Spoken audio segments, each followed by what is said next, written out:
오늘 우리가 함께 묵상할 하나님의 말씀은 사무엘상 21장 말씀입니다. 말씀 봉독은 10절에서 15절까지 하겠습니다.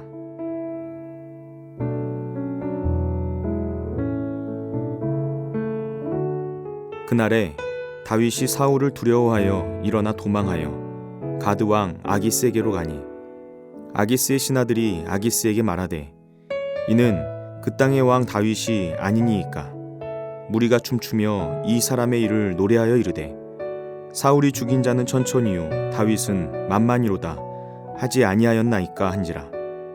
다윗이 이 말을 그의 마음에 두고 가드 왕 아기스를 심히 두려워하여 그들 앞에서 그의 행동을 변하여 미친 채 하고 대문짝에 그적거리며 침을 수염에 흘리매 아기스가 그의 신하에게 이르되 너희도 보거니와 이 사람이 미치광이로다.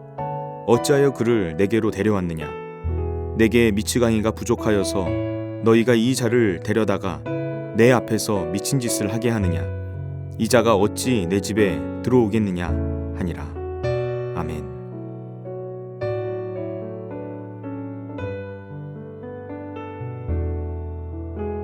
사사시대는 이스라엘 백성들이 그들의 실제적인 왕이신 하나님을 왕으로 섬기지 않고 자기 소견에 옳은 대로 살다가 결국에는 다른 이방 나라들처럼 인간 왕을 세우는 방향으로 역사의 물줄기가 흘러가는 모습을 보여줍니다.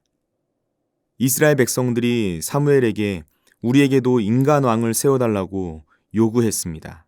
결국 사울의 왕정은 각기 자기 소견에 옳은 대로 행했던 사사시대 이스라엘 백성들이 만들어낸 결과물이었다고 말할 수 있습니다. 그런데 지금 사사시대의 총체적 산물인 사울의 왕정시대가 저물어가고 있습니다. 그리고 사울의 뒤를 이어 새로운 왕국을 세우게 될 인물이 준비됩니다. 바로 하나님의 마음에 합한 자 다윗이었습니다. 다윗의 왕정은 하나님 나라의 관점에서 장차 도래할 예수 그리스도의 왕국을 예표해 줍니다. 이제 하나님께서는 다윗이라는 사람을 훈련시키셔서 그를 통하여 세우게 될 새로운 왕국의 시대를 여시고자 계획하셨습니다.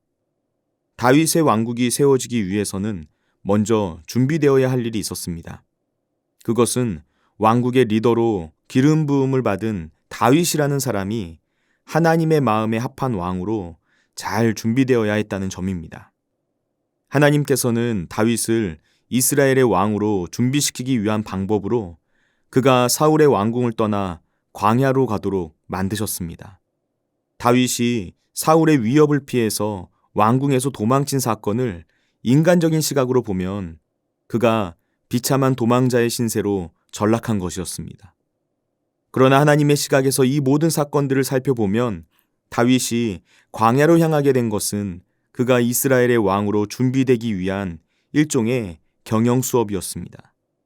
여러분, 우리의 인생의 여정 가운데서 하나님께서 우리를 광야로 이끄실 때가 있습니다. 우리는 광야에서 하나님께서 정하신 시간까지 하나님의 방법에 따라 그 시간을 살아가게 됩니다. 광야에서의 삶을 살아내는 시간 동안 많은 인내와 아픔과 고통을 겪게 됩니다. 그러나 분명한 사실은 우리가 그 시간을 통해서 인생의 어느 순간보다 더 깊게 하나님의 사랑과 은혜를 체험하게 된다는 사실입니다. 하나님을 의지하지 않으면 결코 살 수 없는 광야에서 우리는 하나님의 살아계심을 실제적으로 느끼고 경험하면서 전적으로 주님을 의지하는 삶이란 무엇인지를 배우는 것이죠. 사무엘상 21장은 다윗이 사울을 피해서 도망자의 신세가 되어 있는 모습으로 시작됩니다. 사울이 자신을 죽이려 한다는 사실이 너무나 명확해지자 다윗은 사울의 왕궁에서 도망칩니다. 다윗이 사울의 왕궁에서 도망친 후 처음으로 찾아간 곳은 예루살렘 북동쪽에 있는 노비라는 제사장의 성읍으로 알려진 곳이었습니다. 이곳은 과거에 이스라엘이 블레셋의 공격으로 법궤를 빼앗기고 실로가 파괴되었을 때 많은 제사장들이 이주를 했던 도시였습니다.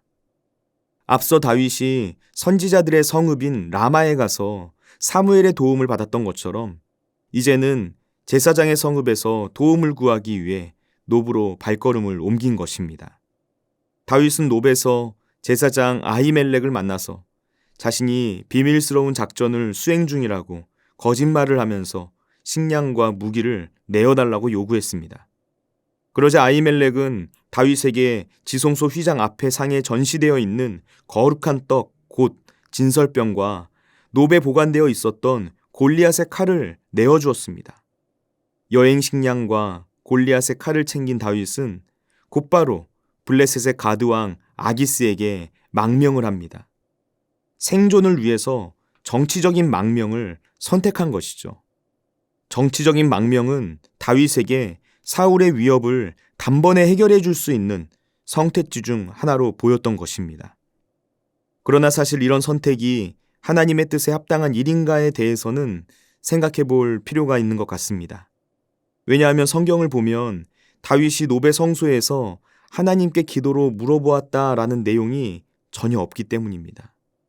우리가 아는 다윗이란 사람의 이미지로 보면 그가 하나님의 뜻을 묻는 과정을 거쳤을 것 같은데 지금 성경에는 그런 기록이 보이지 않는다는 것이죠. 그래서 어쩌면 당시에 다윗이 사울을 피해 도망치는 긴박한 상황 속에서 노베에 도착했을 무렵에는 이미 블레셋에 망명하기로 자기 스스로 마음의 결정을 내리고 있었던 것은 아니었을까 생각해 볼 수 있습니다. 여러분, 그런데 그 이후에 다윗에게 어떤 상황이 펼쳐집니까? 다윗이 노브를 떠나서 가게 된 곳 골리앗의 나라 블레셋의 성읍 중 하나인 가드였습니다. 그런데 다윗이 그곳에 도착했을 때 가드왕 아기스의 신하들이 다윗을 알아보고는 당시 사람들이 다윗과 사울을 비교하여 부르던 노래 사울이 죽인 자는 천천히요 다윗은 만만히로다, 이 노래를 부르는 것입니다. 자신을 알아본 가드 사람들의 행동에 다윗이 깜짝 놀라게 된 것이죠. 막연히 블레셋의 성읍 중 하나인 가드에 가면 안전할 것이다 생각했는데 막상 와보니까 상황이 어렵게 돌아가는 것처럼 느껴지는 것입니다. 그래서 다윗은 가드에서 안전하게 떠날 방법을 궁리하다가 거짓으로 미친 사람인 척 행동을 했습니다. 대문짝을 손으로 긁적거리면서 수염 위로 침을 흘리면서 미친 사람이 된 것처럼 연기를 하는 것이죠. 그래서 의심과 경계의 눈으로 자신을 쳐다보던 사람들의 시선으로부터 벗어나려고 했던 것입니다. 아기스는 다윗이 미쳤다는 소식을 듣고 그를 궁에서 내보냅니다. 미쳐버린 다윗은 정치적으로 보았을 때 아무런 이용 가치가 없기 때문입니다. 다윗은 그렇게 가드를 떠날 수 있게 되었습니다. 여러분, 오늘 본문에서 너무나 절박하게 살기 위해 몸부림치는 다윗의 모습을 상상해 보시기 바랍니다. 그리고 다윗이 긴박한 상황 가운데서 생존을 위해 내린 선택과 그 결과를 생각해 보시기 바랍니다. 다윗이 블레셋으로 망명하는 선택을 내린 일은 생존을 위한 길을 선택한 것이었습니다. 그러나 이 선택은 하나님께서 주신 사명, 곧 그가 이스라엘의 왕이 되는 사명에서는 도망가는 선택이었습니다. 다윗이 미친 척을 해야만 했을 때, 그때 다윗은 사명을 버리고 자기의 생각과 능력으로 생존과 안전을 도모하려고 했었던 모습을 돌아보면서 회개를 했을지도 모릅니다. 우리는 종종 사명의 자리에서 도망치고 싶은 충동을 느낄 때가 있습니다. 사람에 대한 두려움 때문에, 비전이 희미해져서, 결코 쉽지 않은 상황 때문에 사명의 자리를 피하고 싶다는 생각을 하는 것입니다. 도망치면 그 문제를 쉽게 해결할 수 있다고 느끼기 때문에 우리는 어려움 앞에서 생각보다 자주 이 카드를 만지작거립니다. 그렇게 한참을 망설이다가 큰 마음을 먹듯이 도망치는 선택을 할 때도 있습니다. 말로는 적당히 그럴싸한 명분을 말하지만 사실은 그런 방식으로 사명의 자리를 피하려고 할 때가 있다는 것이죠. 이렇게 도망치면 지금 당장 눈앞에 보이는 일은 피할 수 있을지 모릅니다. 그러나 결코 그 본질은 피할 수 없습니다. 저도 언제부터인가 이 사실을 깨닫게 되면서 사명이란 일종의 씨름과 같은 것이구나 하는 생각을 하게 되었습니다. 사명의 자리는 어떻게 해서든 끝까지 붙잡고 있어야만 하는 씨름과 같은 성질의 것이라는 사실을 알게 된 것이죠. 오늘 다윗이 마주했던 상황처럼 말입니다. 그가 사울이라는 사람이 두려워서 도망쳤습니다. 그런데 또다시 그를 두렵게 만드는 사람이나 환경을 마주하게 되었습니다. 겉으로 보이는 모습은 다른 것 같지만 본질은 동일한 상황들을 계속해서 마주하게 되는 것입니다. 여러분, 그런데 오늘 말씀을 보시면 이렇게 세상의 방식과 방법으로 내 머리와 경험으로 위기를 모면하려고 하는 다윗의 모습이 광야에서의 시간을 통해 깎이고 다듬어졌구나 하는 사실을 알 수 있습니다. 우리도 그렇습니다. 지금 광야의 자리에 와 계십니까? 하나님께서는 그곳 광야에서 하나님 앞에 서 있는 나 자신의 진짜 실체가 무엇인지를 돌아보게 하십니다. 그리고 그 과정을 통해서 하나님 앞에 온전히 바로 서는 한 사람으로 우리의 인생을 새롭게 세우십니다. 그래서 광야는 자기를 성찰하는 곳이라고 말할 수 있습니다. 우리는 광야에서 나라는 존재의 실체를 마주하면서 나는 하나님 없이는 살 수 없는 존재이구나 하는 것을 깨닫게 됩니다.